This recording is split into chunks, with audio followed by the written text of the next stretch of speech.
Hi hello ಎಲ್ಲರಿಗೂ ನಮಸ್ಕಾರ. ಇದು ಟೆನ್ನಿಸ್ ಕಿಚನ್ ಚಾನಲ್. ಹಾಯ್, ಹೇಗಿದ್ದೀರಾ ಎಲ್ಲರೂ?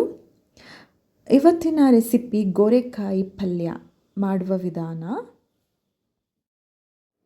ಗೋರೆಕಾಯಿಯನ್ನು ಬಾಣಲೆಯಲ್ಲಿ ಬಾಡಿಸ್ಕೋಬೇಕು. ಆ ನಂತರ ಹುರಿಕಡಲೆ ಮತ್ತು ಕಡಲೆನ ತರಿಯಾಗಿ ಪೌಡರ್ ಮಾಡ್ಕೋಬೇಕು. ಒಗ್ಗರಣೆಗೆ ಜೀರಿಗೆ, ಬೆಳ್ಳುಳ್ಳಿ, ಸಾಸಿವೆನ ಹಾಕಬೇಕು.